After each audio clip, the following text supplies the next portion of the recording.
Bonsoir à tous, merci d'être toujours aussi nombreux à suivre ce rendez-vous. Bienvenue dans cette nouvelle émission donc des Incorrectibles qui s'annonce justement plus incorrectible que jamais. Mon invité ce soir a un CV particulièrement bien rempli. Écoutez, formé à l'école spéciale militaire de Saint-Cyr, il est sorti d'ailleurs 13e de sa promotion comme un certain Charles de Gaulle jadis. Formé à l'école des officiers de la gendarmerie, il s'est engagé très tôt pour servir la France et ses compatriotes après avoir prêté serment. Commandant de communauté de brigade où il fut acteur de la sécurité publique en zone rurale, commandant de peloton d'intervention en gendarmerie mobile, officier d'état-major puis officier de liaison au renseignement militaire. Il a démissionné en 2013 après avoir observé et subi, je le cite, les dérives de notre contrat social de sécurité dévoyé. Et ce n'est pas tout, c'est aussi un entrepreneur. Il a été étudiant d'une prestigieuse école de commerce, l'ESSEC, mais aujourd'hui, c'est en qualité de citoyen engagé et en colère qu'il est notre invité dans Les Incorrectibles. Il est candidat aux prochaines législatives. Il a sorti récemment un livre au titre plus qu'évocateur, La guerre aura-t-elle lieu, disponible sur Amazon. Bref, vous l'avez compris, on va aborder avec lui des sujets plus que brûlants. Alexandre Juvin-Brunet, bonsoir. Bonsoir Éric Morillo. Soyez le bienvenu dans ce nouveau numéro des Incorrectibles. Alors, comme je le disais, on va bien évidemment parler de votre livre, mais aussi de cette actualité brûlante.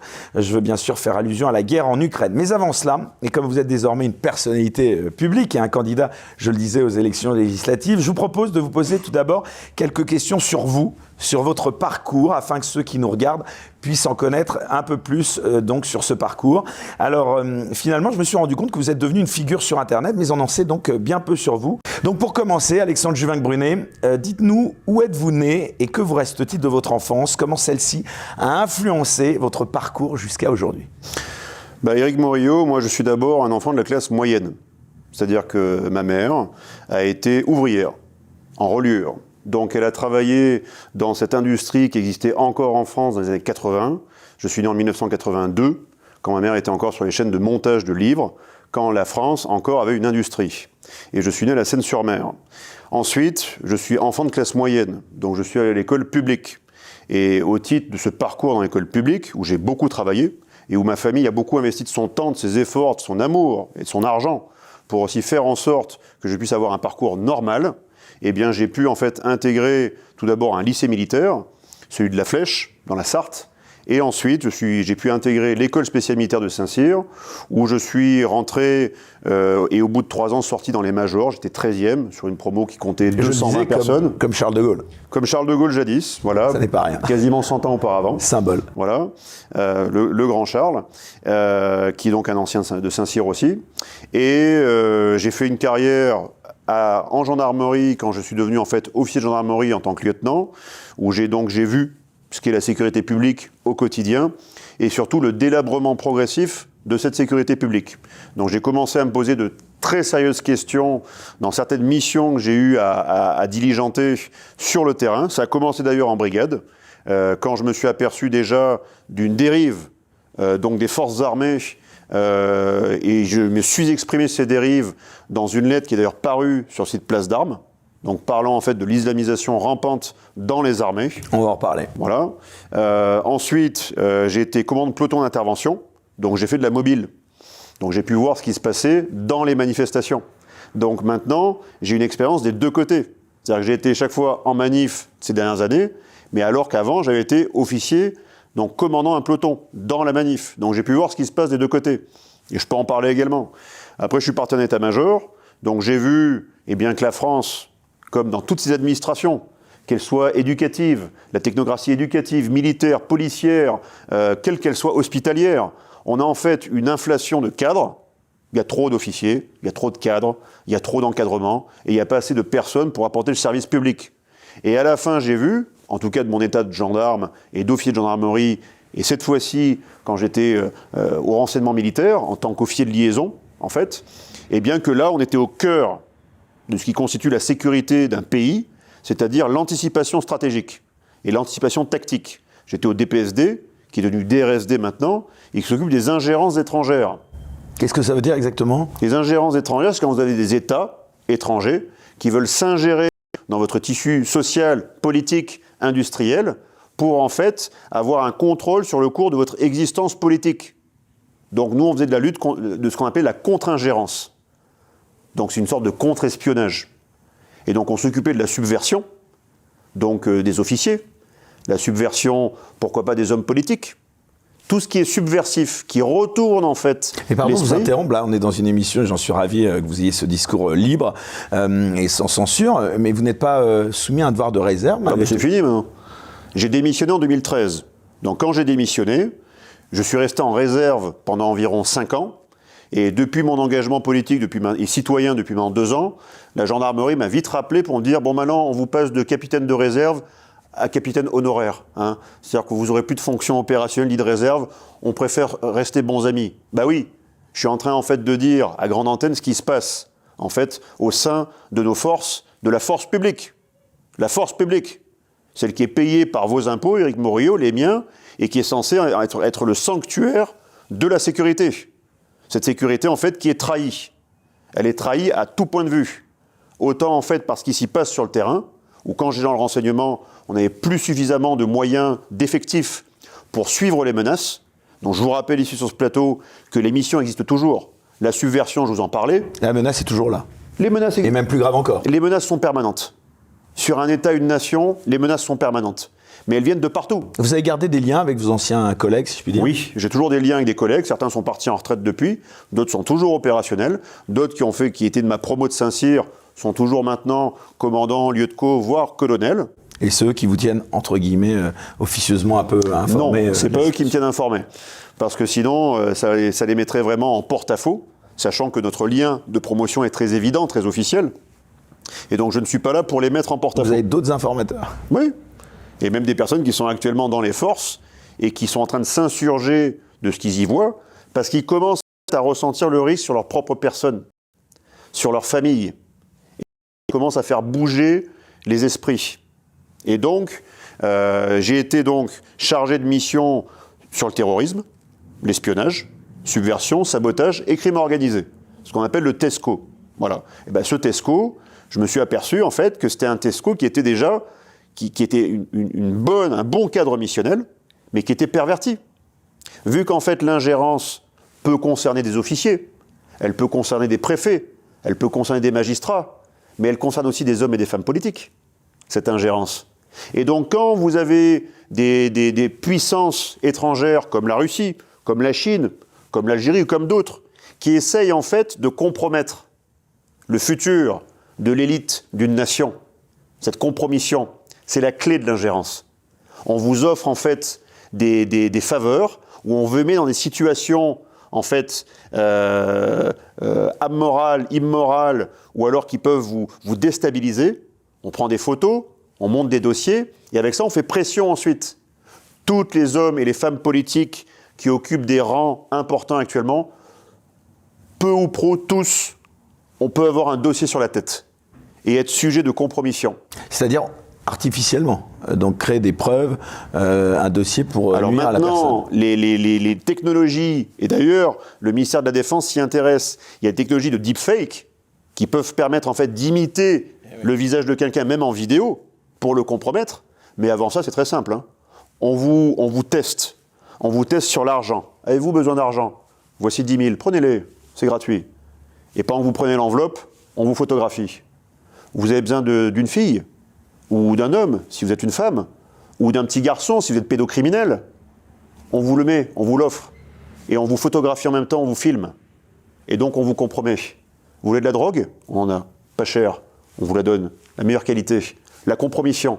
Et une fois que vous êtes cette compromission, toutes les élites sont à la main de certaines puissances étrangères. Vous vous rappelez des Magnificent Five?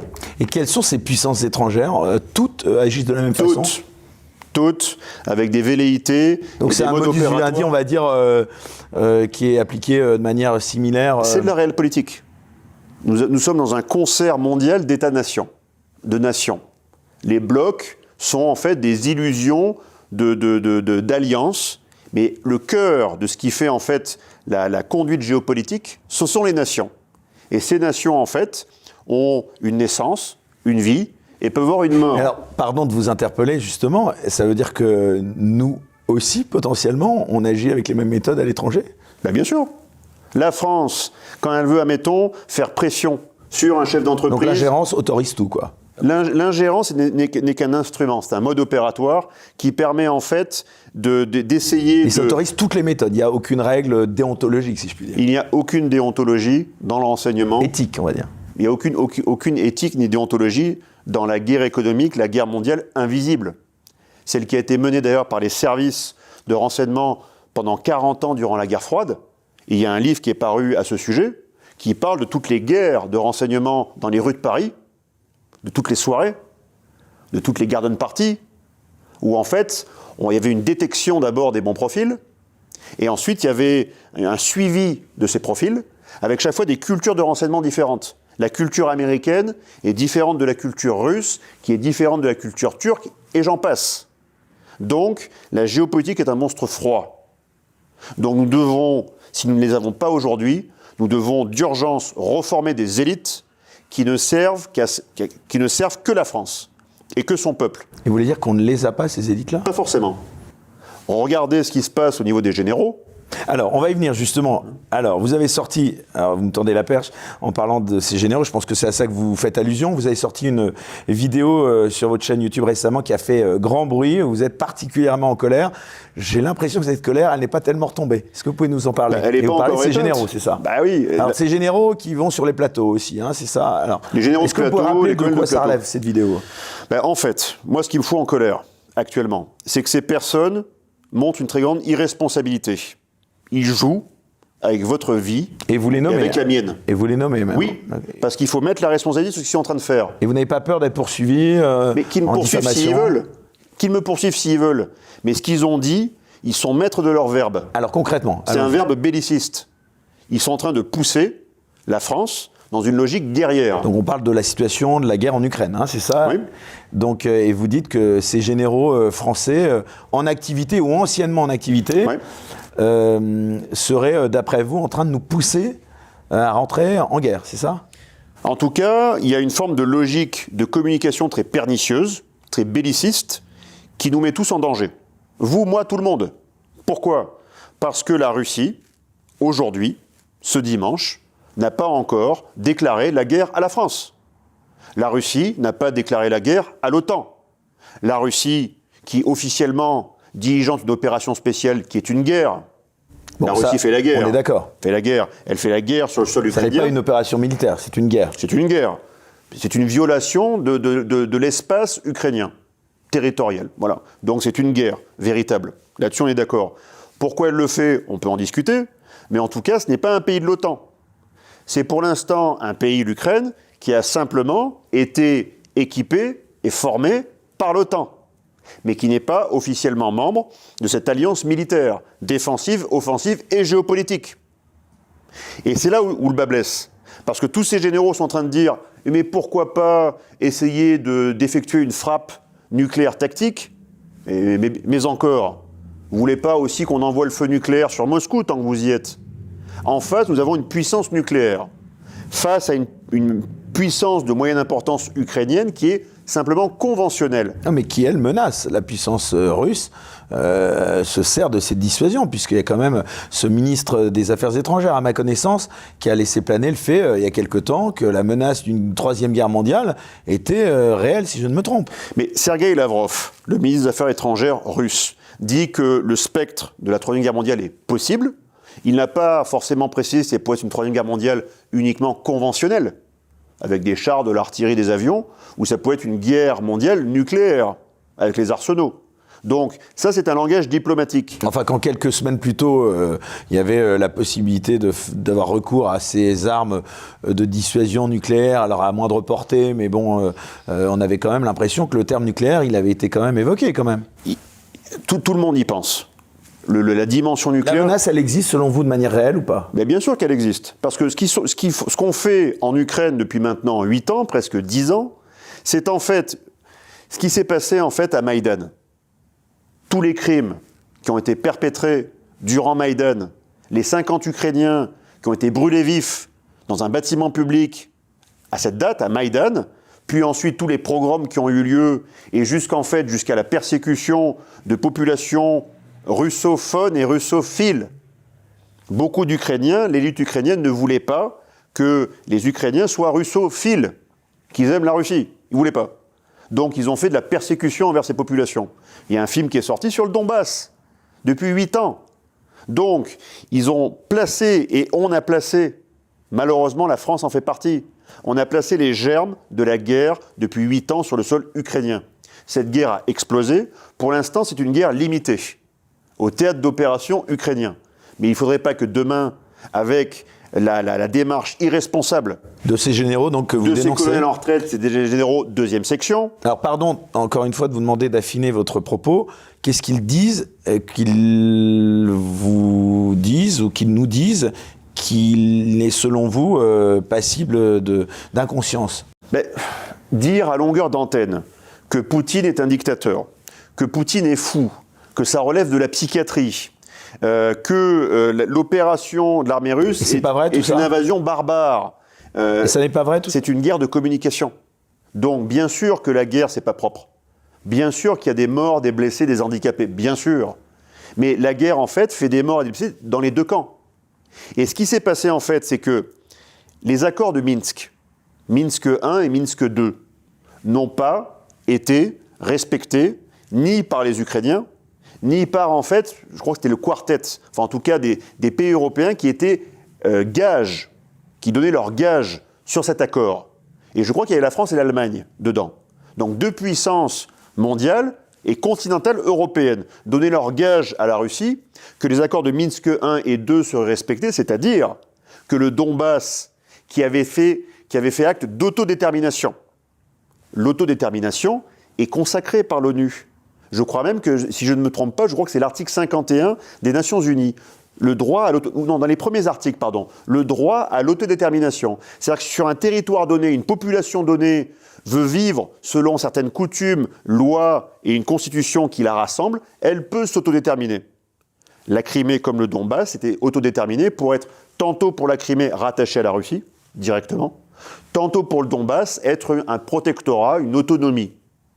Les accords n'ont pas respecté ça, et les Ukrainiens nouvellement autonomes du Donbass ont été pilonnés par de l'artillerie ukrainienne pendant des années, et personne n'en parle. Alors pourquoi ces généraux qui parlent maintenant d'agression russe ne parlaient pas à l'époque d'agression ukrainienne sur le Donbass? Dans ce cas-là, ils auraient une position de neutralité, d'arbitrage, de sagesse par rapport à ce qui se passe. Mais non, ils ont pris le parti, en fait, d'un des belligérants potentiels, qui pourrait devenir co-belligérant, dont nous faisons partie, qui s'appelle l'OTAN.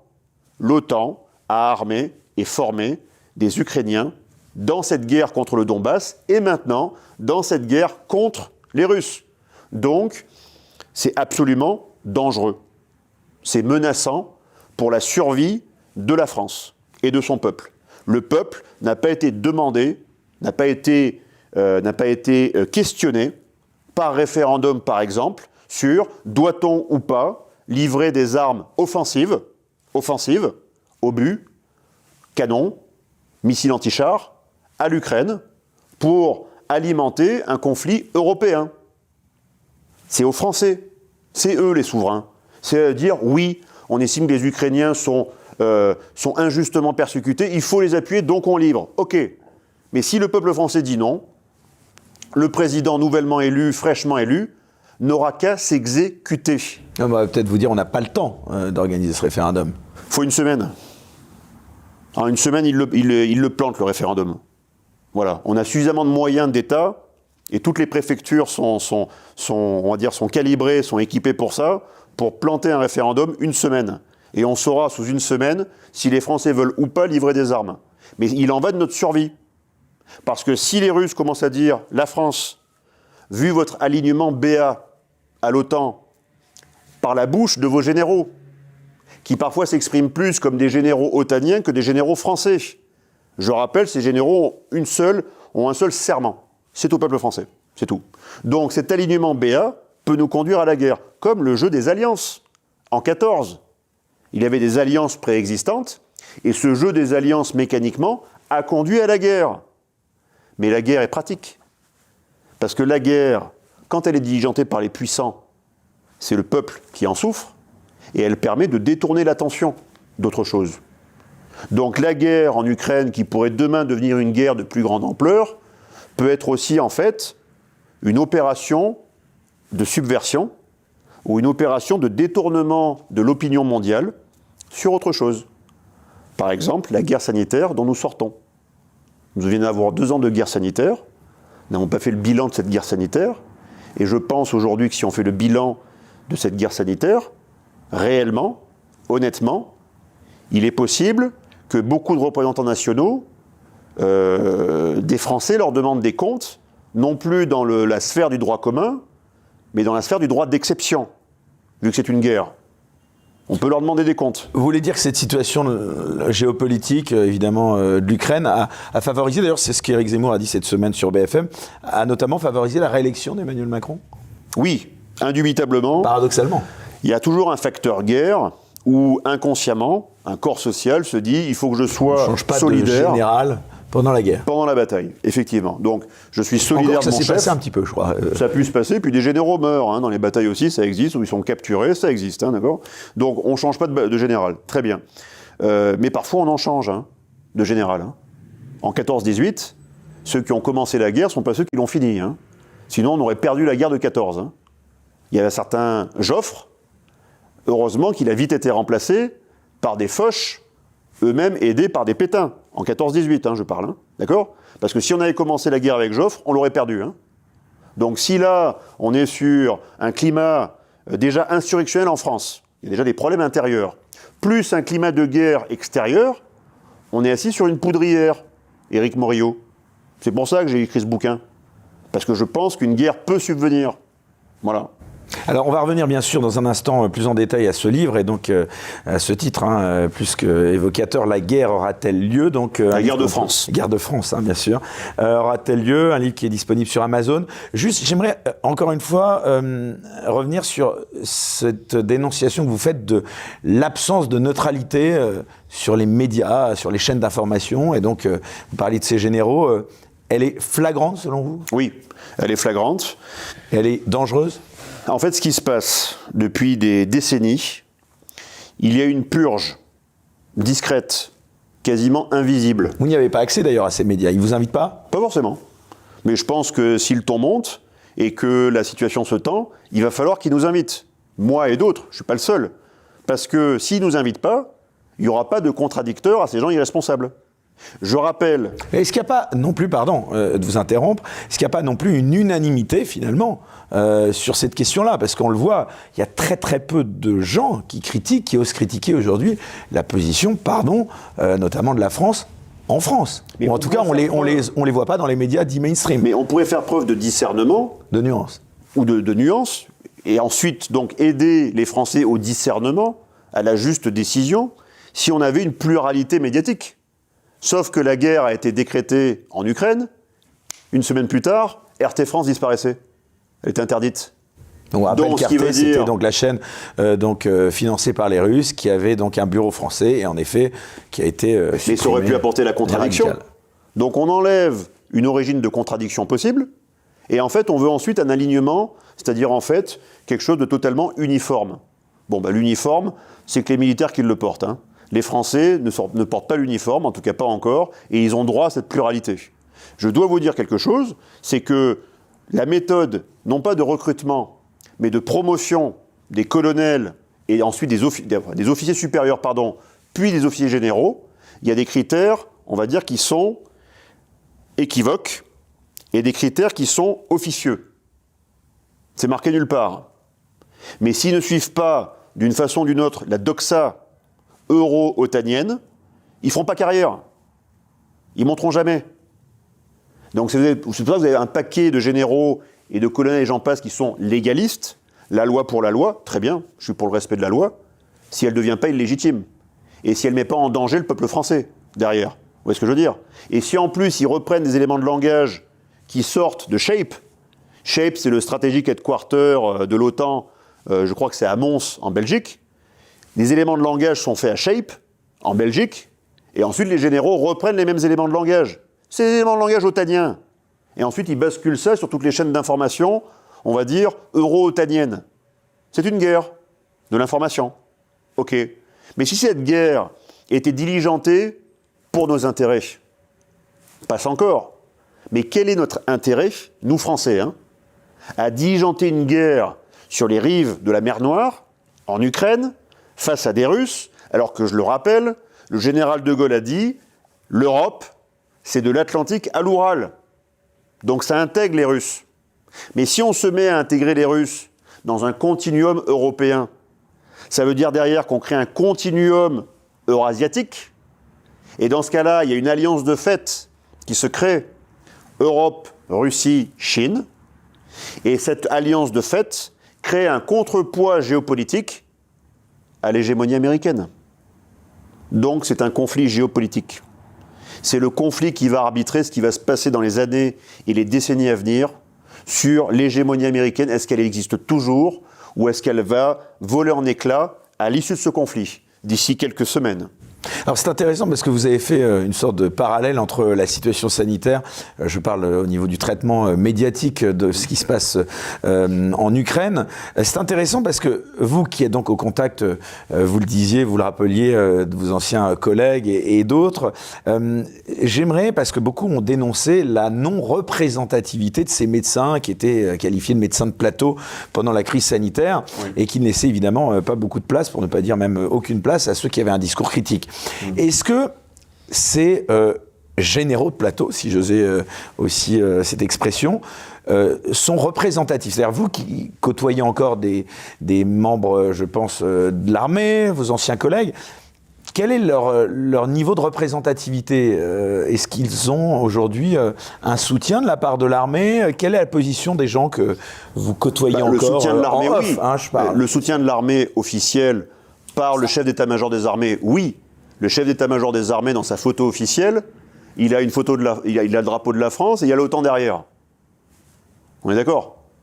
Il y a le drapeau de l'OTAN derrière. Alors que c'est une alliance militaire, défensive ou offensive. Mais c'est un général français. OK? Donc... Mais alors les militaires, eux, qui voient ça et qui ont un devoir, alors même pas de réserve, mais d'obéissance oui, aux ordres, est-ce que dans leur fort intérieur, ils se disent... Est-ce que, voilà, on est d'accord, pas d'accord, on obéit, mais bon, il y a quand même... Un militaire dirigeant une guerre, ils réfléchissent. Putain, donc, on est d'accord. Il y avait un grand chef qui disait « Quand les talons claquent, les esprits se ferment ». Bon, là, les talons doivent continuer à claquer, mais il faut rester les esprits ouverts, là. C'est important. Parce qu'il en va de notre survie, en tant que nation, en tant que peuple. Donc, le militaire qui s'engage demain sur différents théâtres d'opération, il le fait bien sûr pour la gamelle. Il a envie de bouffer, payer ses crédits, avoir une femme, une famille différente, bien sûr. Mais il le fait parce qu'il a aussi le sens du service, du devoir. De l'honneur. Voilà. Et de la patrie. Mais ils ne sont pas en train de servir Washington. Ils ne servent pas Bruxelles. Ils servent la France. Voilà. Donc, des petits gars ou des demoiselles ou des femmes ne vont pas se faire trouer la peau au Sahel ou ailleurs pour des intérêts uniquement financiers ou économiques, voire géopolitiques, patronnés par l'OTAN. Ils font ça pour servir leur pays. On parle d'armée française. Non, mais ce que vous dites là, certains en ont-ils seulement conscience? Alors, il peut y avoir un jeu pour qu'ils en aient justement moins conscience, qu'ils soient moins bien formés, comme d'ailleurs on forme moins bien les citoyens à la citoyenneté à l'école. Il n'y a plus du coup d'éducation populaire citoyenne leur permettant de comprendre leur rôle de citoyen. C'est pareil pour les militaires. Ils disent « garde à vos repos, vous obéissez aux ordres ». Oui, parce que les ordres, ça veut dire, ça vient de la loi. Mais la loi, c'est quoi? C'est théoriquement l'expression de la souveraineté populaire. Le peuple donne délégation de pouvoir à des représentants. Mais si ces représentants pervertissent le pouvoir, détournent l'appareil d'État, ils ne le mettent plus au service des citoyens français. Dans ce cas-là, nous sommes dans une situation qui est très critique. Une zone grise. Une zone grise où les officiers vont devoir choisir entre, et ça a été le cas dans des grands pans de l'histoire récente, entre le légalisme et le légitimisme. Est-ce que ce que je fais est légal? Oui. Mais est-ce que ce que je fais est juste? Non. Pourquoi? Si vous étiez par exemple officier allemand dans la Wehrmacht en 1943, d'accord? Et que la loi du Reich vous disait, maintenant, ton ordre, c'est de faire monter tous ces juifs dans le wagon plombé et de les amener à Auschwitz. C'était la loi. Mais c'était illégitime. C'était abject. C'était inhumain. Donc la loi peut être illégitime. C'est pour ça qu'en 1945, il y a eu Nuremberg. et qui a créé la notion de crime contre l'humanité. Mais on a toujours dans le code pénal français les atteintes aux intérêts fondamentaux de la nation, les atteintes aux intérêts supérieurs de l'État. Et là, la plupart des représentants politiques baignent, mais baignent dans ces atteintes potentielles, et il faut que les chefs, et il faut derrière que leurs officiers, leurs sous-officiers, officiers mariniers, ce que vous voulez, prennent conscience de la criticité de la situation. Mais vous allez jusqu'à dire, donc vous parlez des politiques, que même ces généraux-là portent atteinte à l'intérêt national ?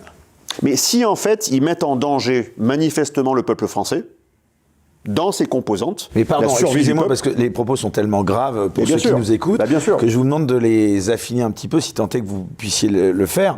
En quoi précisément, selon vous, donc Alexandre Juvin-Brunet, ces généraux manqueraient à leur devoir élémentaire de prudence et mettraient en danger la France ? Prudence, indépendance. Non, mais par quels propos, selon vous, ils mettent en danger donc cette prudence qu'ils devraient respecter ? Vous avez des généraux quand même récemment, je parle du général Desportes, pour lequel j'ai le plus grand respect. Il avait écrit des livres sur la cavalerie, c'est un ancien cavalier. Il a rebaptisé le Collège intermédiaire de défense en école de guerre. Bref, c'est un grand soldat. Et d'ailleurs, qui parle de l'OTAN, qui disent que c'est ce machin de l'OTAN, comme De Gaulle parlait du machin de l'ONU. Ok ? Et ce général Desportes, son offensive sur l'OTAN est juste, mais derrière il dit il faut peut-être imaginer faire des frappes nucléaires tactiques sur le sol ukrainien, sur les forces russes. Mais là, ça rentre directement, en fait, ça attaque la doctrine de défense russe que nos militaires doivent connaître. Et cette doctrine, elle dit quoi ? Si on est en fait dans une situation où la survie des intérêts fondamentaux du peuple ou des intérêts fondamentaux du peuple russe sont menacés, comme nous Français, nous avons une définition de nos intérêts fondamentaux. C'est dans le code pénal. Toutes les personnes qui mettent en danger le peuple français par des atteintes, quelles qu'elles soient, sont passibles de poursuites. Voilà. De trahison, complot, différentes choses. Donc, je ne suis pas dans le complotisme, mais qui dit complotiste dit comploteur, et dit complot en face. Donc s'il y a des complots, c'est-à-dire des démarches secrètes visant à diligenter des conflits ou des guerres pour des buts qui sont étrangers à notre survie, ou des buts qui sont étrangers à nos intérêts fondamentaux, c'est de la trahison. C'est clair. C'est de la trahison. C'est pas autre chose. Le droit ne dit pas autre chose. Voilà. Donc il faudra assumer. Alexandre Delval, qui était à cette place il y a quelques semaines, disait que cette politique de sanctions à l'égard de la Russie était extrêmement dangereuse. Ouais. Partagez son opinion. Extrêmement dangereuse et idiote. Parce que pourquoi émettre des sanctions envers la Russie, mais c'est faire preuve en fait d'une idiotie géopolitique sans nom. Parce que la Russie a reconstitué sa puissance depuis 20 ans. Donc, les faiblesses... La Russie est aussi dangereuse qu'elle l'était il y a 20 ans. La Russie peut être une menace. Elle dispose d'un potentiel offensif nucléaire. Donc, c'est une menace. C'est possible. Voilà. Très important, pour l'instant, d'ailleurs. Oui, très important. Mais honnêtement, les Russes comme les Américains ont assez de capacité nucléaire pour irradier toute la planète. Voilà. Et voire même 3 planètes en plus. C'est ce que je veux dire. Il y a des milliers de têtes. Voilà. C'est la course aux armements qu'on a connue. Bref. Mais pour revenir, en fait, à ce que disait Alexandre Delval sur les sanctions, les sanctions sont quoi ? Sont d'ordre diplomatique. On ferme les représentations. Sont d'ordre économique et financier. Voilà. Mais cette guerre économique est idiote. Elle est idiote. Parce que vous receviez récemment Charles Gave. Il vous a expliqué, Charles Gave, en fait, l'idiotie, en fait, de ces sanctions avec Bruno Le Maire, qui a pris des dispositions crétines. Qui avait même à un moment dû retirer ses propos, bien sûr, avait laissé entendre que pour le peuple russe, ce serait extrêmement compliqué. Bien sûr. C'est le ministre, d'ailleurs, je crois, des Affaires ou de la Défense ou des Affaires étrangères qui lui avait répondu. Je crois que c'était Dmitri Medvedev qui était ancien président, redevenu Premier ministre. Bref, il y a des jeux là-bas. Là. Voilà, qui lui avait dit ne jouez pas trop avec ça. Ne jouez pas avec ça. Voilà, n'allez pas trop loin. Parce que visiblement, les représentants nationaux, comme les généraux derrière, ont oublié la mesure diplomatique. On est une langue, la langue française est une langue magnifique. C'est une langue de nuances. Et là, on ne fait plus preuve de nuances. On n'a plus de gradation. Vous voyez, dans la réponse diplomatique, et tout n'est pas tout blanc, tout noir, c'est ça ? Non, bien sûr. Rien. n'est blanc ou noir en géopolitique. Rien. Voilà. Mais par contre, c'est la survie des États et de leur peuple derrière. C'est ça qui importe à tout le monde. Donc il n'y a pas les gentils d'un côté et les méchants de l'autre, c'est ça? Non. Vous voulez dire? Ça n'existe pas. Et on peut toujours trouver, en fait, la guerre morale n'existe pas, en fait. On peut la faire de façon la plus morale possible, la plus respectueuse possible du belligérant en face, mais la morale n'existe pas, on enlève la vie. Faire la guerre, c'est tuer des gens en face, pour en protéger d'autres. C'est pas faire la guerre pour protéger des comptes en banque ou des intérêts financiers, c'est faire la guerre pour protéger la vie derrière. C'est pour ça qu'on fait la guerre, pas pour autre chose, depuis la nuit des temps. Okay ? Donc là, ce qu'ils font avec les sanctions, c'est des sanctions qui sont idiotes, pour une raison simple, c'est qu'ils ont reconstitué leur puissance, ils ont reconstitué leur stock d'or, ils ont reconstitué leur agriculture, ils ont reconstitué leur armée, qu'ils ont testé en Syrie et que maintenant ils retestent à nouveau en Ukraine, et ils arrivent en fait à maîtriser un outil militaire ukrainien qui pourtant avait été formé et entraîné et équipé depuis quasiment 8 ans par l'OTAN, à coups de milliards. Mais derrière l'OTAN, c'est les Américains, on n'est pas bêtes. Hein. Si Biden a remis 33 milliards de dollars, 33 milliards, c'est le budget français de la défense sur une année. 33 milliards pour des Ukrainiens. Ok ? Mais il va leur fournir quoi ? Des avions ? Bah ouais, mais il faut les piloter. Il va leur fournir quoi ? Des canons César, nous Français ? Mais il faut les armer. Des missiles anti-chars, faut former les gens. Donc, on va devoir envoyer des formateurs. Voire même, on va pouvoir quoi ? On va devoir piloter, ou envoyer des mercenaires pour piloter ces choses-là. C'est une spirale belliciste vicieuse. Et la France est attendue ailleurs, sur un autre terrain, celui de la pacification, celui de l'arbitrage, celui en fait de la mesure. C'est là où nous, Français, sommes attendus. Nous avons encore une oreille attentive, vous pensez, de la part des autres. Est-ce que la France a toujours cette parole écoutée? On l'avait sous Chirac. Cette influence dans le monde. On l'avait sous Chirac. En Irak, on se souvient tous de ce discours c'était Dominique de Villepin à l'ONU. La deuxième guerre d'Irak, 2003, déclenchée le 21 mars 2003.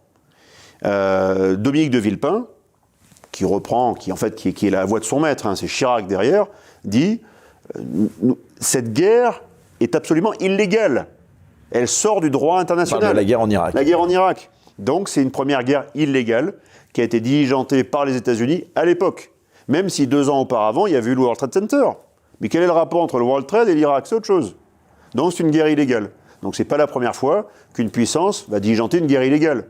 De surcroît, les Américains. Donc il faut qu'on arrête, il faut qu'on se pose, il faut qu'on commence à considérer que le globe, c'est des enjeux, c'est des intérêts.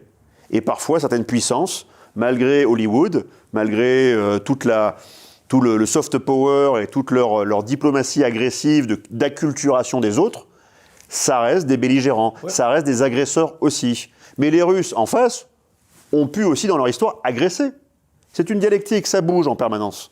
Mais pardon, Alexandre Juvin-Brunet, comment vous expliquez aussi qu'aucun politique, justement, aujourd'hui, ne parle comme Dominique de Villepin parlait à l'époque de la guerre en Irak? Il n'y en a pas un. Marine Le Pen, Éric Zemmour, d'ailleurs, l'ont assez cher payé, ils l'ont même reconnu. Ils l'ont payé, alors peut-être qu'ils ont peur de parler parce qu'ils ont peur de le payer médiatiquement. Il n'y en a pas un qui parle comme vous. Mais moi, j'ai pas d'enjeu. Enfin, vous êtes candidat, d'ailleurs, aux législatives, vous allez nous en parler dans un instant. Et ça ne m'empêchera pas de garder ma parole libre. Voilà. Ces personnes-là, Zemmour ou Le Pen ou d'autres, sont des personnes qui ont des appareils derrière, qui ont des enjeux, ou personnels, ou politiques.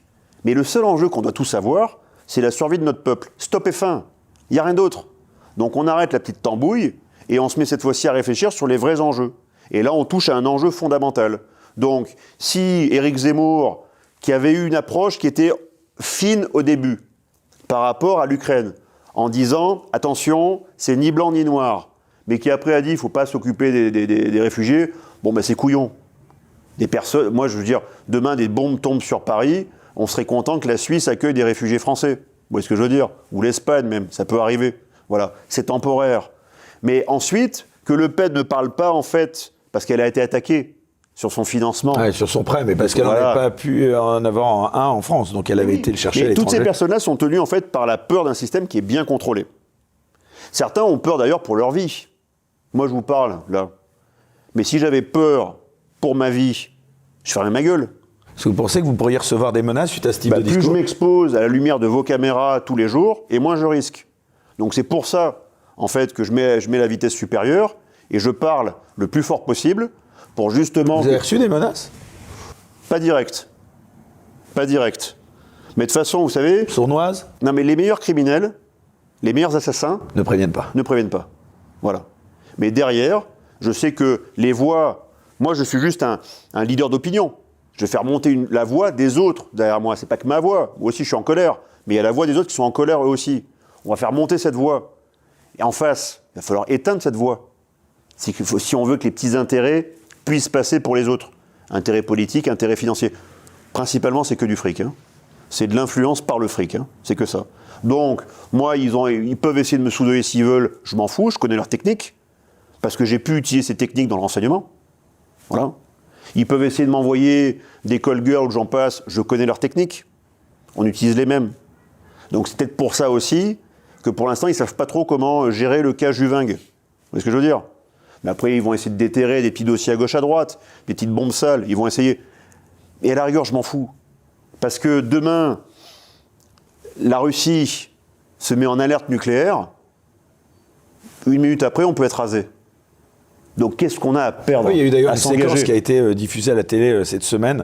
Je crois que c'était sur une émission russe qui disait que la France était à 200 secondes, 202 secondes très précisément, je crois, ou 200, et c'était l'Angleterre qui était à 202 secondes de distance, enfin de temps pour qu'un missile russe nucléaire puisse complètement la raser. Oui, mais ce concept est ancien.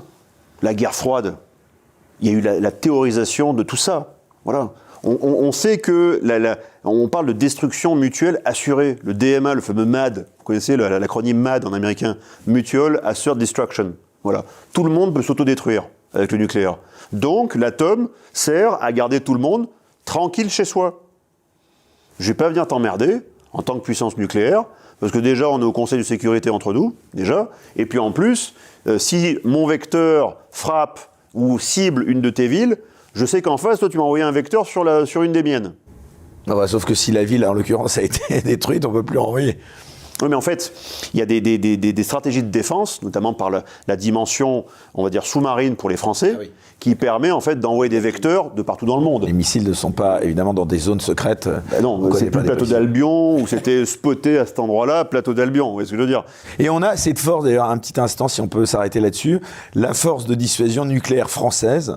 Elle n'est pas négligeable quand même. Oui, elle est réelle. Elle est réelle, elle est sérieuse. Donc on est capable aussi en retour, nous, de faire peur à un pays. Est-ce que nous serions capables de faire peur à un pays comme la Russie, si nous le voulions? Bah, écoutez, on a testé encore récemment, c'était encore sous Macron, un test, on va dire, un lancement de missiles qu'on a testé, je crois, au large de l'île Longue et jusqu'en Martinique pour atterrir. Donc ça permettait de montrer qu'on a toujours la capacité en fait de changement d'environnement. C'est-à-dire que quand vous lancez un missile depuis les profondeurs, il doit passer d'abord par l'eau et ensuite aller dans les airs. Et cette maîtrise du changement d'environnement, en fait, c'est une technologie très critique, très difficile à avoir. Donc on l'a, les Américains l'ont, les Anglais l'ont, les Français l'ont, les Russes, les Chinois, et je crois que c'est tout. Voilà, au niveau marin. Et donc cette technologie fait que la dissuasion nucléaire française est une dissuasion nucléaire opérationnelle, sérieuse, réelle, en tant que menace pour d'autres. Mais quand le général de Gaulle parlait de frappe tous azimuts, c'était frappe tous azimuts. C'est-à-dire, n'oubliez pas qu'en 1956, quand on a fait l'opération franco-britannique sur Suez, on est tous les deux, les Anglais et les Français, on est revenus la queue entre les jambes. Pourquoi? Parce qu'en 1956, on n'avait pas d'armes nucléaires. Et donc, on a voulu sanctuariser nos intérêts sur le canal de Suez. Les Russes ont dit « tu recules ». Les Américains ont dit « tu recules ». Et donc, Français et Anglais, on est reparti la queue entre les jambes. Donc ça, De Gaulle, il ne l'a pas digéré non plus. Donc du coup, c'est pour ça qu'on a été une puissance nucléaire ensuite. Ce qui fait qu'en fait, on peut jouer sur différents spectres d'intervention. L'intervention légère, l'intervention plus appuyée, les forces conventionnelles lourdes, jusqu'à l'engagement nucléaire. On peut faire ça. Et sous ce parapluie nucléaire, on peut avoir des opérations diverses et variées, de protection de nos ressortissants, d'action sur les percées islamistes dans le Sahel. On peut faire plein de choses, sous ce parapluie nucléaire aussi. Il faut qu'on le conserve.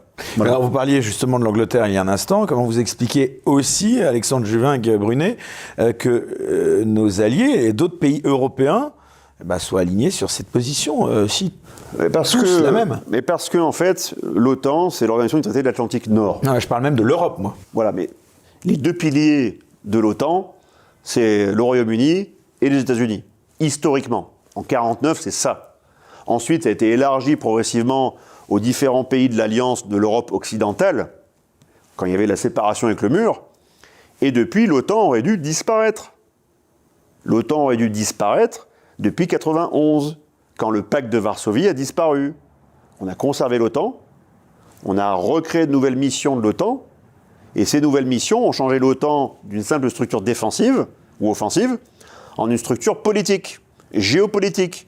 Et voilà pourquoi je suis en colère contre les colonels et les généraux de plateau, parce qu'ils reprennent les éléments de langage de ces structures militaires, mais avant tout géopolitiques, qui a des intérêts qui ne sont pas forcément convergents avec ceux de la France aujourd'hui.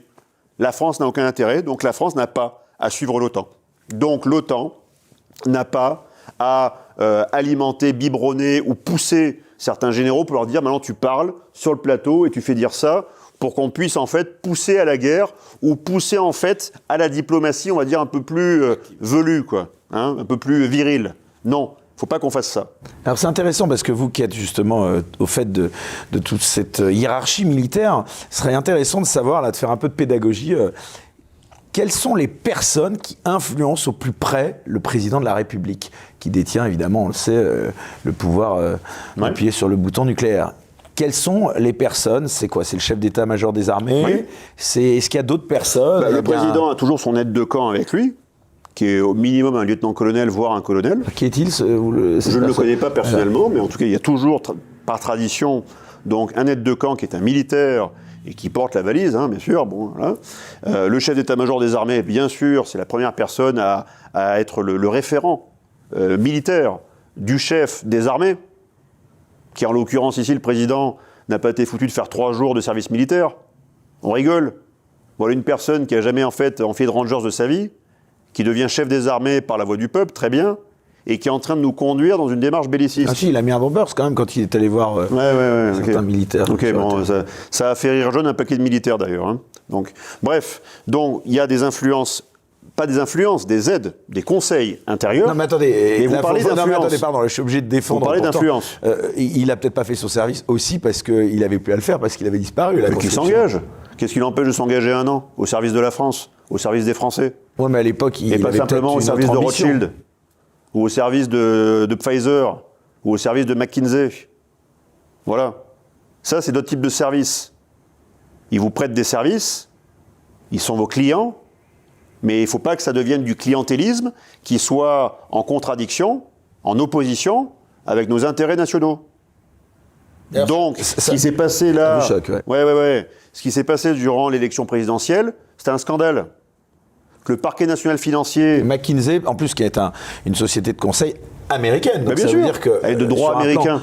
De souveraineté nationale, ça pose une question fondamentale. Ça pose pas la question, on a déjà la réponse. On a la réponse. Quand j'étais au renseignement... Non, mais le fait que ce soit un cabinet étranger... Je vous explique. Vous aurez rajoute à la gravité du problème. Bien sûr. Quand on fait de la contre-ingérence, on est censé, sur le papier, lutter contre toutes les ingérences de puissances étrangères. Par définition, vous n'êtes pas citoyen américain, moi non plus. On est citoyen français, d'accord? Donc, les États-Unis sont des amis, des alliés, mais ils sont une puissance étrangère qui peut faire de l'ingérence. Pourquoi, donc, depuis Sarkozy, mais même avant, les États-Unis d'Amérique n'ont jamais été, en fait, pas attaqués, mais on va dire, n'ont pas été adressés en tant que menace potentielle d'ingérence sur nos joyaux technologiques, sur nos hommes et nos femmes politiques. C'est de l'ingérence, c'est du contrôle. Et là, le contrôle a été dévoilé durant le quinquennat Macron, et donc c'est pas un scandale, on n'a plus de questions à se poser. La réponse c'est, la France est vassale des États-Unis d'Amérique qui pilotent l'Élysée par le truchement d'une entreprise de droit américain. Mais il a été réélu, Emmanuel Macron, c'est un fait, ça, vous ne pouvez pas le contester, Alexandre Juvin-Brunet. Le peuple s'est exprimé, le peuple a réélu à 58% Emmanuel Macron. C'est factuel, 58% de combien d'inscrits? Oui, alors c'est vrai qu'il y en avait un peu. Oui, il y avait eu 38, je crois. Dans les faits, il n'a que. Mais bon, pardon, il est légitime. Entre les abstentionnistes, les non-inscrits et j'en passe, on est sur. Alors, il est légitime, oui et non. Il est légal. Il est élu légalement. C'est pas pareil. Mais est-ce qu'une élection est absolument légitime, même si elle est légale, quand vous avez moins de la majorité d'un pays, de fait, qui a voté pour un président? Non. Le quorum n'est même pas atteint. C'est-à-dire, ce qu'on ne demande pas pour la mandature suprême, on le demande vous pour votre copropriété, monsieur Morillo. Certaines décisions de copro, il faut qu'il y ait le quorum. Et pourquoi le quorum, il n'est pas atteint pour la présidence? Il y a trop d'enjeux, il y a trop d'intérêts. Surtout que là, il y avait la guerre à nos portes. Et donc, en fait, tous ces enjeux, ces intérêts, tout ce qu'on voit de ce qui est révélé aussi par le conflit ukrainien, c'est qu'en fait, l'OTAN va très loin. Et derrière, il y a aussi des États profonds derrière. Des États profonds, pas un État profond. C'est qui les États profonds? C'est des oligarchies financières. Ce sont en fait des consortiums privés, pilotés par quelques personnes, quelques familles, qui est au sommet de leur puissance. Vous savez très bien qu'on va vous traiter de complotiste. Non, mais c'est une réalité. Monsieur Schwab en fait partie. D'autres en font partie. Il les sélectionne, il les forme, il les entraîne et il les biberonne pendant des années en les passant dans les cabinets de conseil, McKinsey, pour parler que d'eux. Pourquoi McKinsey, Maël de Calan est en train de conseiller Valérie Pécresse, à votre avis? Encore McKinsey. Ils sont des deux côtés du manche. Pourquoi Rothschild a été, par exemple, l'entreprise qui a accueilli Emmanuel Macron, comme jadis elle avait accueilli Pompidou. Ouais. Hein? Et la French American Foundation, on en parle, et la Trilatérale, et Bilderberg. Vous croyez que ces gens-là se réunissent que pour jouer au golf et se manger une côte de bœuf? Il y a d'autres enjeux derrière. Il y a du gros argent, il y a des gros intérêts. Ce sont des personnes qui, du fait de leur puissance, le préparaient depuis aussi longtemps. Du fait de leur puissance financière, ils veulent, avec cette puissance financière, régner sur le monde. Voilà. Le monde, c'est leur salle de jeu. Sauf que dans ce monde, il y a des nations qui ont des frontières, même s'ils essayent en fait de les faire disparaître. Et avec ces frontières, il y a du droit dans chaque pays. Le droit doit être respecté par toute personne qui pose le pied sur le pays. Mais ces personnes-là, ça les embête de respecter le bon droit, vu qu'elles ont la toute-puissance financière. C'est pour ça qu'il y a une guerre, en fait. Il pourrait y avoir une guerre en Ukraine, il pourrait y avoir demain une guerre civile en France, c'est vrai que j'en parle dans le bouquin, mais il y a avant tout une guerre entre deux entités politiques, en fait. Il y a ceux qui sont tout puissants financièrement et qui s'appellent l'État profond, en collusion avec certaines puissances, parce qu'ils sont utiles à ces puissances. Quand, par exemple, les États-Unis ont besoin de créer des grands consortiums industriels et financiers pour mener la guerre économique au profit des intérêts américains, ils ont besoin de l'État profond pour ça. Mais l'État profond a pris son indépendance. Je ne vais pas vous parler du pouvoir d'Elon Musk et de Tesla. Je ne vais pas vous parler du pouvoir maintenant qu'il a sur Twitter. Je ne vais pas vous parler du pouvoir que détient Google, que détient Facebook, que détient toutes ces entités. Alors, en l'occurrence, là, Elon Musk, c'est pour plus de liberté d'expression. Donc vous on verra. On en jugera. Selon ce qu'il fera une fois qu'il aura acheté. Il est en train de l'acheter, mais ce n'est pas encore fini. On verra ce qu'il fera derrière. Mais ça peut être de bon augure. Mais pour l'instant, on n'est pas sûr. En tout cas, les commissaires européens, notamment M. Breton, a clairement mis en garde Elon Musk. Mais M. Breton, entre deux Marocains ministériels, avait servi chez Rothschild & Co. aux États-Unis. Il avait été biberonné aux États-Unis. Vous êtes sûr de cela? Mais oui. Voilà. Donc M. Breton, qui défend? Est-ce qu'il défend l'intérêt national? Faut voir. Est-ce qu'il défend l'intérêt européen? Est-ce qu'il existe? Ou est-ce qu'il défend encore ses commanditaires ou des personnes qui, jadis, lui ont tendu la main, et la main qui donne l'argent est toujours au-dessus de celle qui la reçoit. Et ils ont reçu beaucoup d'argent, tous ces gens-là. Et Emmanuel Macron a reçu beaucoup d'argent également. Quand M. Macron a eu plus de 5,5 millions d'euros de patrimoine, de revenus nets, entre 2010 et 2022, entre ses rémunérations chez Rothschild, puis son million d'euros de rémunération nette en tant que président sur 5 ans, et qui ne déclare que 500 000 euros de patrimoine. Même 400 000, je crois. Ils sont passés où, les 4,5 millions? Sur quel compte crypté? Où? Peut-être qu'il a mal géré son argent personnel. Peut-être qu'il a très mal géré son argent personnel, parce qu'effectivement, un président a besoin de beaucoup d'argent tous les jours pour se déplacer. Donc vous pensez qu'il y a anguille sous roche là? Il n'y a pas d'anguille, c'est pas une anguille, c'est une baleine sous roche, quoi. Une baleine sous roche. Oui. Bon, donc maintenant, les Français sont face à tout ça, les vérités sont en train d'être dévoilées. Il est depuis hier le nouveau président légal pour les 5 prochaines années. Légal, oui. Ça vous réjouit pas, on le comprend. Non, bien sûr. À ce que vous dites, en tout cas.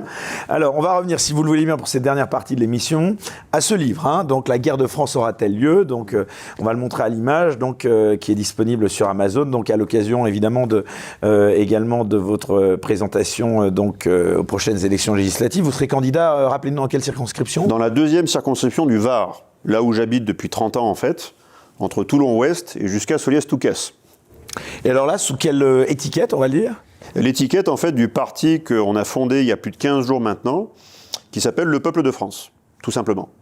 Notre ambition est simple, c'est représenter les intérêts du peuple, donc pas être populiste, mais les intérêts populaires, la souveraineté populaire, et en même temps, préserver la France. J'ai envie de vous dire sur cette offre-là, il y a déjà Marine Le Pen, Éric Zemmour, Philippe de Villiers, Nicolas Dupont-Aignan. Qu'est-ce que vous apportez de plus, Alexandre Juvin-Brunet? J'ai pas vu chez Éric Zemmour une démarche vraiment populaire. Il parle pas vraiment à la classe moyenne, voire à la classe, on va dire, appauvrie. Les 11 millions de pauvres qu'il y a en France. Je me rappelle pas qu'Éric Zemmour leur ait vraiment parlé, que ce soit en manif ou ailleurs. Je me rappelle pas que Marine Le Pen soit non plus les ait vraiment défendus lors des différents débats, surtout le débat du 2e tour, quand elle n'a pas relevé en fait toutes ces atteintes fondamentales à nos intérêts. La France. Vous pouvez défendre ou le peuple ou la France, les deux vont ensemble. Je veux dire, hein. Si on veut défendre la France, on défend son âme. Et l'âme, c'est son peuple. Voilà. Donc si vous avez en face de vous un candidat qui s'appelle Macron, et vous appelez Le Pen, et que ce candidat sera ouvertement justiciable dès qu'il aura fini son mandat, s'il a plus d'immunité présidentielle. L'immunité couvre tous ses actes pendant les 10 années qu'il aura passé au pouvoir. Mais Sarkozy, il a été poursuivi ensuite. Hein. Oui, mais c'était pour des actes qui précédaient son accession au pouvoir. Mais vous savez, on peut voir ce qui se passe avant et après, hein, d'accord? Et le péché originel de Macron, c'était avant qu'il devienne président. Donc on peut retrouver des trucs, on peut les exhumer, et on peut s'en servir pour le rendre justiciable un jour. Pourquoi Marine Le Pen n'a pas justement, ne s'est pas appuyé dessus pour déstabiliser Macron? Pourquoi?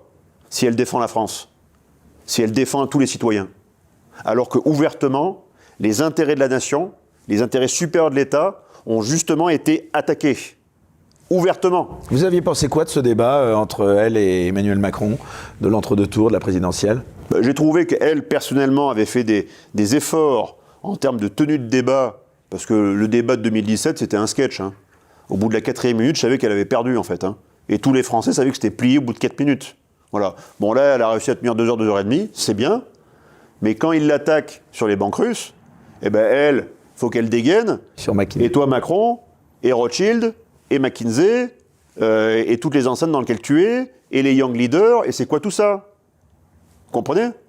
Si elle ne fait pas ça, elle est donc pas complice. Mais elle laisse de possibles atteintes très graves se dérouler sous nos yeux.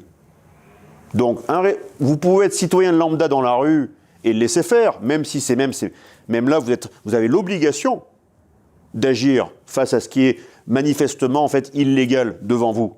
Et là, c'est une illégalité qui frappe le plus haut sommet de l'État et tout le monde est pétrifié. Personne ne fait rien.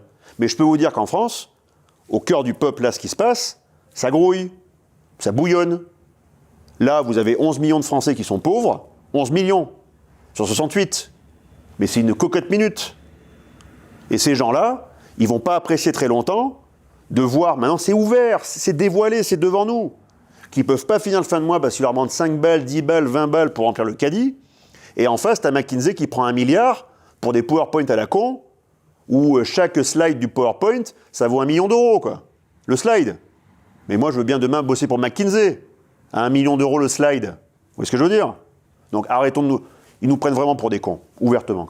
Donc, Dans votre livre, Alexandre Juvin-Brunet, donc on le rappelle, La guerre de France aura-t-elle lieu? Vous évoquez donc cet effondrement de l'action de l'État et de la situation sécuritaire, notamment en France. Quelles sont ces guerres qui sont, pour vous citer en germe, en France à l'heure actuelle? Donc vous venez de commencer un peu à en parler. Est-ce que la guerre civile en France, c'est une possibilité que vous envisagez? Il y a 3 guerres. Enfin, il y a 3 modalités de la guerre. La guerre principale, comme on vient d'en parler, c'est celle d'un État profond qui veut contrôler un État-nation pour prendre l'appareil d'État à son avantage. Et dans l'appareil d'État, vous avez les forces policières et militaires pour vous protéger. Du peuple s'il est en colère, par exemple. Et vous avez aussi la finance, illimitée. Un État est une entité juridique immortelle. Donc vous pouvez le ponctionner et le faire payer, le faire cracher, tout ce que vous voulez, pendant des décennies et des siècles. Donc voilà cet État profond, quand il prend le contrôle des appareils d'État, ce qu'il veut faire. La finance et le contrôle des moyens militaro-policiers. Ok, ça c'est une guerre. Mais ensuite, cette guerre, imaginez que demain, M. Morillo, des outils de guerre, des instruments de guerre qui étaient développés dans les années 50-60, notamment la guerre psychologique, où nous, les Français, n'étions pas mauvais d'ailleurs. On a développé des outils de guerre psychologique en Indochine, qui ont été ensuite utilisés en Algérie, et que les Américains ont récupérés pour ensuite les offrir à leurs entreprises mondiales pour qu'elles fassent toutes les recherches en neurosciences, en marketing, différentes choses, guerre psychologique, de contrôle de la psyché humaine pour lui faire acheter la lessive, mais aussi pour lui faire acheter le candidat Macron. La lessive et le candidat Macron, c'est pareil, hein. C'est du contrôle psychologique, ok ? Donc imaginez que toutes ces méthodes aient été mises à disposition de ces consortiums financiers industriels dans une guerre économique qui a été diligentée depuis des décennies, et que maintenant les États les récupèrent pour conserver leur contrôle, parce que ces États en fait sont justement vampirisés et infiltrés par ces États profonds. Simplement imaginez juste ça, en scénario. C'est un volet de guerre psychologique, de contrôle mental. Et ensuite, une fois que vous avez contrôlé le mental de millions de personnes, vous pouvez leur faire faire tout ce que vous voulez. Garde à vos repos, tu portes un masque.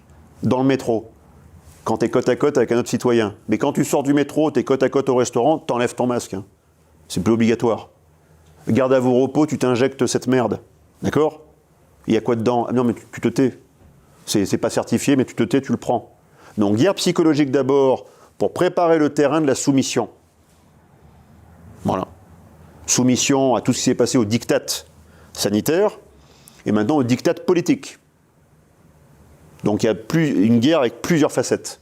Une guerre profonde, invisible, un volet psychologique, un volet viral, et maintenant un volet coercitif réel, c'est-à-dire l'Ukraine, qui nous montre que la guerre existe.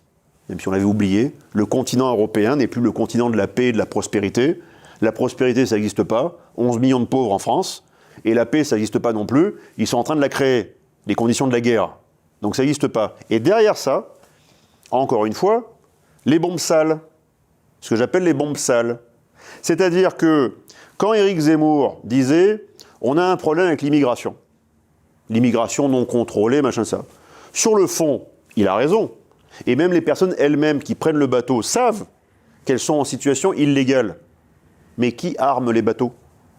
Qui finance les bateaux ? Qui fait en sorte qu'à certains endroits, dans l'appareil technocratique, il y ait un peu plus de gentillesse ou de mollesse pour laisser passer certains flux à certains endroits, pour qu'ensuite ça vienne en fait gangrener une partie du tissu urbain, périurbain et maintenant en fait agricole. Qui fait tout ça ? C'est un appareil d'État qui est encore une fois contrôlé. Donc la tenaille elle est au-dessus. Donc si Éric Zemmour est allé jusqu'au bout de cette démarche et il aurait dépassé le plafond de verre des 7%, il fallait qu'il dise que l'immigration, c'est un fléau. Oui, Éric Zemmour, c'est un fléau. Mais qui alimente ce fléau ? C'est toutes ces oligarchies financières. C'est elles qui sont en train de créer une tenaille entre d'un côté l'immigration qui fait peur à tout le monde. Voilà. Alors que c'est des gens qui veulent juste souvent sortir de chez eux pour aller bouffer ailleurs. Parce qu'ils ont faim. Il n'y a pas de quoi se nourrir ailleurs. Donc ils viennent. Ok. On les invite pas, mais ils viennent. On devrait bloquer. Ou on devrait contrôler, on devrait filtrer, on ne le fait pas. Mais pourquoi on a abaissé les barrières ? Pourquoi on a désarmé, en fait, les frontières ?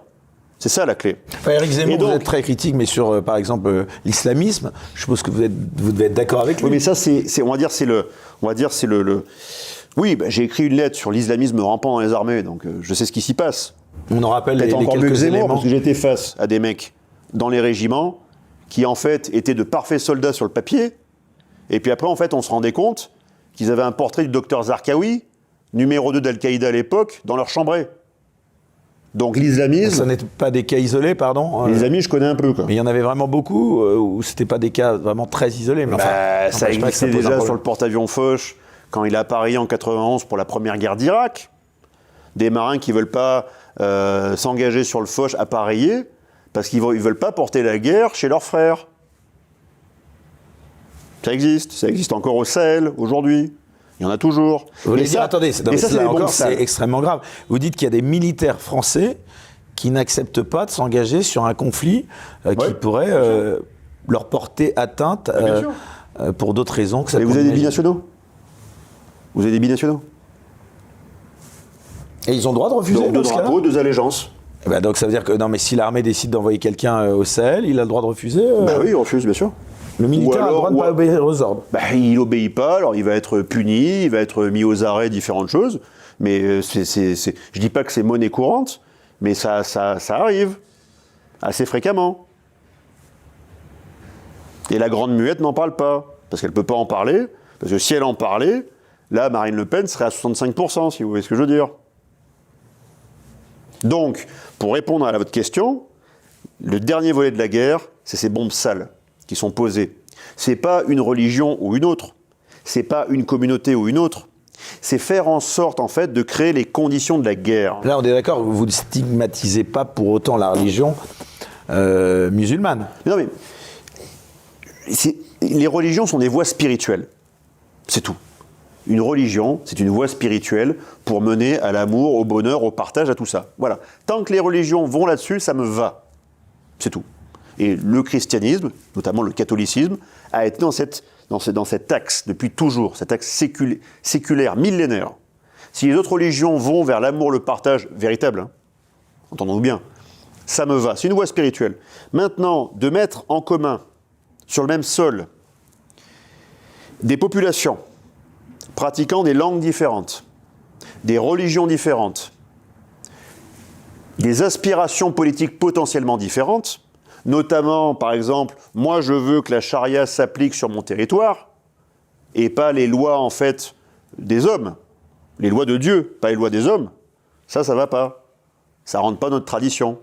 Et ça crée, en fait, des déséquilibres, ça peut créer de potentiels affrontements, ça crée en fait les conditions d'une guerre civile de basse intensité. Mais qu'ici, demain, il y a par exemple, je ne sais pas moi, un candidat à la présidentielle, devenu maintenant président, qui dit « Ne vous inquiétez pas, on a déjà prévu les tickets de rationnement. » Il pense à quoi? Il pense à la guerre. Il pense que quoi? Qu'en fait, c'est même pas l'hyperinflation, en fait, c'est que tout ce qu'on est en train de faire à l'extérieur ou à l'intérieur est en train, en fait, de priver les gens de leurs ressources, et donc, quand il n'y a pas d'avoine, les chevaux se battent. Donc qu'est-ce qu'on va faire? Donc peut-être, et là c'est un scénario qui est absolument funeste, crépusculaire. L'État profond, si on met la lumière crue sur ce qu'ils ont fait, de corruption, de compromission, de sabotage, de trahison, et que la colère monte à un tel niveau, peut-être qu'ils vont déclencher des guerres pour détourner l'attention. Faire diversion. Voilà. Et faire de la diversion. Exactement. Mais, donc ça, c'est un scénario possible. Mais vous pensez, pour encore reprendre quelques arguments de M. Zemmour, pensez-vous qu'il y ait réellement un risque de voir la France disparaître dans les décennies à venir, comme il l'expliquait Alexandre Juvinck-Brunet? Parce que si on vous écoute, c'est le drame absolu, quoi. La France. Non, mais il peut y avoir un affrontement. Qu'il y ait un affrontement, une guerre civile, ça ne veut pas dire en fait qu'une nation disparaît. C'est une nation qui est soumise à des convulsions puissantes. Voilà. Mais ça ne veut pas dire qu'elle va disparaître pour autant. J'ai une question, je vais la poser différemment. Est-ce que la France a encore, selon vous, Alexandre Juvinck-Brunet, la capacité de se sortir d'une telle situation, d'éviter la guerre que vous annoncez justement dans votre livre? Bien sûr. Comment? Elle peut l'éviter en retrouvant Ce serait quoi deux le choses. programme là? Vous seriez président de la République aujourd'hui. Bon, malheureusement pour vous, ça n'est pas le cas. Ce serait quoi les 5 premières mesures du président Juvinck-Brunet? Alors, il n'y en a pas 5, il y en a 10. Bon, alors allons-y sur les 10. C'est très simple. C'est 10 référendums. On rend... Alors les sujets des référendums. On rend la parole aux Français sur 10 référendums majeurs. Premier référendum, c'est souhaitez-vous que toutes les pièces de la guerre sanitaire soient déclassifiées? Secret défense, c'est ça? Oui, secret défense, oui, 50 ans. 50 ans de classification. pour permettre à messieurs Castex, Véran, Macron et j'en passe. C'est vrai que le Conseil sanitaire relevait les mêmes protections qu'un secret défense. Voilà. C'est ça, c'est du secret défense. De c'est du secret défense. Donc la seule déclassification possible, c'est surprenant, ça. C'est le Premier ministre et le Président. Sauf si un référendum dit le peuple demande la déclasse. Donc maintenant, toi, Premier ministre, toi, Président, tu t'exécutes. Donc ça, c'est le premier. Voilà. Quand on déclassifie, on sait globalement ce qu'on va trouver dedans, s'ils ne le font pas disparaître. Et dans ce cas-là, référendum numéro 2, voulez-vous en fait la tenue d'un tribunal d'exception pour juger justement des tenants et des aboutissants de la guerre sanitaire. Parce que qui dit guerre dit que nous ne sommes plus dans le droit commun. On judiciarise tout acte politique. Ouais. On judiciarise. C'est ça que vous voulez. Non, on judiciarise. Parce que plus personne va vouloir prendre de décisions politiques. On judiciarise les manquements. Les manquements avérés à la mission. Toutes ces personnes, présidents, ministres, secrétaires d'État, ce sont des missionnaires. Ils sont en mission de service public, mission commandée. Ils peuvent avoir des défaillances, on va dire, ne pas atteindre l'objectif, mais montrer qu'ils ont essayé d'atteindre cet objectif. Mais si là, manifestement, ils ont tout masqué, ils ont masqué toutes leurs décisions, ils ont masqué toutes les traces, on n'est pas en démocratie. En masquant tout ça, ils contournent le droit et ils contournent en plus la représentation nationale. Donc il n'y a plus de référendum, il n'y a plus de représentation. Donc les deux principes directeurs de la Ve République, que sont la représentation nationale et le référendum, tombent. Donc ce qui tient la République est tombé, de fait. Donc deuxième référendum, donc après avoir déclassifié, est-ce que vous voulez ça?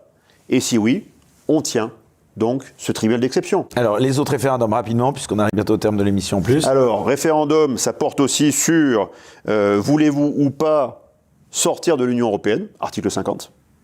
Voilà. Donc on reprend notre souveraineté juridique, la souveraineté sur nos frontières, juridiques et les frontières. Souhaitez-vous récupérer notre monnaie? Souhaitez-vous qu'on rebatte monnaie? Monnaie de singe pour monnaie de singe. Le dollar est devenu une monnaie de singe. L'euro est devenu une monnaie de singe. Bon, on n'a qu'à faire le franc dans ce cas-là. On fait notre monnaie de singe, au pire. Qu'est-ce qu'on a à perdre? Si ce n'est de s'enlever une vassalisation supplémentaire. On reprend notre monnaie. D'accord? Souhaitez-vous sortir de l'OTAN? Mais là, tous les économistes vont dire que vous portez un coup fatal à la France sur un plan économique. Bien sûr que non. La France est déficitaire. La France perd du fric, perd 30 à 50 milliards d'euros tous les ans, à abonder dans le jeu européen. Et d'ailleurs, vous le voyez sur une cartographie qui est sortie il y a 2 jours. Vous voyez en fait, vous avez la cartographie des PIB européens. Nous, on est à -5, la Roumanie sont à +20. Ça vient d'où, quoi? Il n'y a pas de miracle roumain, il n'y a pas de miracle hongrois. C'est juste de l'argent qui part des pays les plus riches vers les pays qui en ont le plus besoin. Ok, solidarité. Très bien, mais on pourrait le faire si on n'avait que 100 000 pauvres en France. Mais là, on a 11 millions de pauvres qui ont faim. Donc pourquoi tout ce fric ne va pas d'abord pour les nourrir? Oh, alors, les un peu autres de bon référendums. sens. Oui. Voilà. Les autres référendums. Les autres référendums, donc là, il y en avait déjà 5. Il y a On revient à la Suisse, quoi, si je comprends bien avec vous. Ouais, la votation. On revient à la votation, on revient au référendum. Le souverain doit parler. C'est tout. C'est aussi simple que ça. Le peuple souverain. Le peuple souverain. Les Suisses disent le souverain a parlé. Ce qui sous-entend le peuple. C'est ce qu'ils disent dans les gazettes le matin. Donc ça, donc il y en a 5 autres. Il y a aussi le référendum sur voulez-vous ou pas face à de la pédocriminalité, de l'organisation de réseaux de pédocriminalité, souhaitez-vous ou pas le rétablissement de la peine de mort dans l'échelle des peines? C'est-à-dire vous pouvez avoir une contravention pour une merde de chien, ok, mais souhaitez-vous la peine de mort pour toutes ces personnes en col blanc? Vous êtes pour un référendum, rétablir un référendum sur la peine de mort? Conditionnelle. Une peine de mort conditionnée. Conditionnée uniquement, en fait, à cette organisation de réseau de pédocriminalité. C'est mafieux, c'est politique, c'est tout ce que vous voulez. Les Français sont ulcérés par tout ce cirque. Donc il faut qu'on entende la voix des Français là-dessus. Et c'est pas Badinter qui va nous expliquer aujourd'hui que la castration chimique marche. C'est des conneries. Il y a tous les contournements à la castration chimique de nos jours. Donc la pédocriminalité, c'est les barreaux. Il y a même plus de... Il y a des compressions de peine maintenant. Donc il n'y a même plus en fait de véritable emprisonnement à vie, ça n'existe pas. Donc si quelqu'un est une véritable menace pour la société à de multiples reprises, et qu'il a en plus attaqué le sacré de l'enfance. L'enfant qui devait devenir un jour un citoyen, épanoui. Si ce sacré de la vie, ce sacré de l'enfance est touché par des réseaux mafieux de pédocriminalité, ils doivent savoir que l'échelle de peine sera la mort. Mais ça, c'est au peuple français à choisir. C'est à personne d'autre. Voilà. Alexandre Juvinck-Brunet, on arrive, je le disais, au terme de cette émission. Donc, dans un peu plus d'un mois auront lieu ces élections législatives. Il y en a beaucoup qui mettent en avant cet épouvantail de Jean-Luc Mélenchon qui pourrait devenir Premier ministre. D'abord, est-ce que, un, vous y croyez, et deux, ça vous inspire quoi? Éric Morillo, je crois en tout, désormais. Par rapport à tout ce que j'ai vu depuis 5 ans en France, de perversion, de mensonges, d'inversion de valeurs, je crois en tout. Je crois absolument que Jean-Luc Mélenchon pourrait demain être Premier ministre, alors qu'il est ouvertement wokiste, déconstructiviste, indigéniste, racialiste. Ben on se rend compte en fait que c'est les théories qui viennent des États-Unis. Donc c'est le même corps en fait qui alimente à la fois M. Mélenchon d'un côté et M. Macron de l'autre. Peut-être qu'ils vont pouvoir s'entendre, vu qu'ils ont le même commanditaire, une puissance étrangère. Bon, sachant que le wokisme, c'est nous en plus qui l'avons inventé. En France, par Foucault dans les années 60. Donc vraiment, en plus, on a la paternité de ces conneries, quoi. Donc, oui, ça peut marcher. Peut-être qu'ils peuvent s'entendre comme larrons en foire, vu qu'en fait, malgré le voile des illusions qui sont au-dessus de leur programme, soi-disant différents, ce sont des pièges à gogo. Vous pensez que les Français suivent les consignes de vote des appareils? Les Français se font avoir dans ce piège à gogo. Voilà. Que sont Jean-Luc Mélenchon, qui a 70 piges. À 70 piges, tu vas en EHPAD. Voilà. Hein? Bah, ça, il y en a beaucoup qui vont vous dire que... Non, mais ou alors tu es pris en compte par tes enfants qui s'occupent de toi dans ta vieillesse. Mais c'est ou ça ou autre chose. Mais t'es pas là à 70 ans à dire aux autres masquez-vous, injectez-vous, faites en fait ce que moi je n'ai pas fait pendant 50 ans. Mais il y a eu j'ai des vécu grands hommes libre. politiques quand même qui ont eu un âge assez avancé. Oui, De Gaulle, Clémenceau même je pense, d'autres bien sûr. Mais bon ça va, ça fait 40 ans. Bon, c'est pas Clémenceau d'après vous? Non, ça fait 40 ans qu'il vit sur le dos des citoyens. Le citoyen Mélenchon est devenu un golden boy multimillionnaire d'argent public. C'est bon, on arrête. Tu prends ta retraite de député, de sénateur, tout ce que tu veux, tout ce que tu as cumulé depuis 40 ans. D'ancien ministre sous voilà, le gouvernement. T'arrêtes d'hurler sur les policiers, tu arrêtes d'hurler, tu vas commencer à les respecter, les policiers, les gendarmes qui font leur job, d'accord? Et tu rentres chez toi. Voilà. Et t'arrêtes d'exciter des gens dans la rue, simplement pour montrer tes biceps que tu n'as pas. Voilà. C'est une minorité qui est dans la rue aujourd'hui. L'extrême majorité des Français ne suit pas Jean-Luc Mélenchon. Elle ne suit pas cette union qui n'est pas populaire. C'est l'union de Jean-Luc Mélenchon pour Jean-Luc Mélenchon. Et derrière, il n'y a que dalle. Il n'y a pas le peuple français. Il se fout du peuple français. Il n'est pas là, en fait, pour sanctuariser, pour préserver la France. Il est, en fait, le garant d'une idéologie qui est en train de la détruire, cette France. Jean-Luc Mélenchon est plus qu'un adversaire. Une investiture par le RN, ça vous augmenterait quand même les chances de pouvoir peut-être vous voir élu. Vous l'accepteriez pas? Pourquoi vous n'essayez pas de vous allier avec un... On le sait, il y a besoin... Je vais vous dire, vu ce qui se passe actuellement au RN, après les purges staliniennes qu'il y a eu pendant des années, là ils viennent de purger dans la semaine Vardon, à Nice, qui était un pilier du RN dans les Alpes-Maritimes. Ils l'ont purgé pour une seule chose, je vais vous dire pourquoi. Parce qu'il a dit... il faudrait quand même consulter nos adhérents, qui sont par ailleurs des citoyens français, savoir si oui ou non ils veulent des alliances. Et parce qu'il a dit « consultons les adhérents », donc soyons démocrates, Vardon vient de se faire virer. Il vient de se faire purger du RN. Donc je doute très fortement que le RN veuille faire la moindre alliance. Mais bon, après, je ne demande qu'à être infirmé dans mes doutes. Si le RN m'infirme et qu'il dit « oui, nous sommes pour l'alliance », oui, nous sommes pour la vraie démocratie et on n'est pas juste pour faire bosser la boutique de Tata Le Pen et de son gendre Bardella. Hein, ça coûte cher tout ça. Faut que ça rentre, hein, les cotises. Faut que législative, elle rapporte 1,69 € par voix. Vous faites allusion au fait qu'il est... C'est ça... C'est son gendre, hein, je crois. Oui, enfin non, son beau-fils. Je crois pas tout à fait, mais bon, en tout cas que M. Bardella, en effet, ouais. aura une compagne de la famille de Marine Le Pen. C'est possible, oui. C'est fortement probable, oui.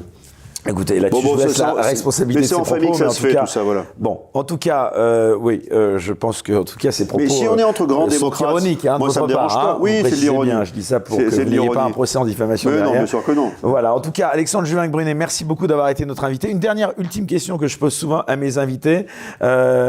Malgré tout ça, j'ai l'impression que je connais la réponse, mais je vais quand même la poser. Vous restez un tant soit peu optimiste, quand même, sur les prochaines années concernant notre pays ou pas, la France?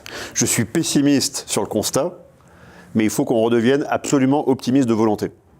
Donc le seul message qu'on doit envoyer aux Français, c'est ayez le courage. Ayez le courage, ayez le cœur d'être Français, et tout repartira. La France peut renaître de ses cendres. Nous sommes un grand peuple, vraiment, avec un génie, avec une âme puissante, millénaire. Cette âme ne demande qu'à s'exprimer. Elle ne demande plus à être bridée, comme elle l'est depuis des décennies. Donc, libérons les Français, libérons leurs paroles, et on reviendra aux hauteurs qu'a connues la France dans toute son histoire. Et accessoirement, votez pour moi, on le rappelle, dans la circonscription. Là. Si les citoyens estiment que je suis digne de les représenter. Donc, vous vous rappelez, la circonscription, c'est la deuxième? La deuxième circonscription du Var. Voilà, Alexandre Juvin-Brunet, le nom de votre parti politique? C'est Le Peuple de France. www.lepeuple-de-france.fr. Voilà, publicité est faite. Merci beaucoup Alexandre Juvin-Brunet pour cette heure presque et demie absolument passionnante. J'ai été incorrectible, hein, non? Oui, je crois que c'était pas mal. Oui. On est assez satisfait de l'émission. Je pense que je vois les quelques personnes derrière les caméras sourient, donc je pense que c'était une bonne émission. Merci à tous de nous avoir suivis, et puis comme je ne le dis jamais assez, également à nos spectateurs, surtout restez incorrectibles. On se retrouve dimanche prochain pour une nouvelle émission. Très bonne semaine à tous.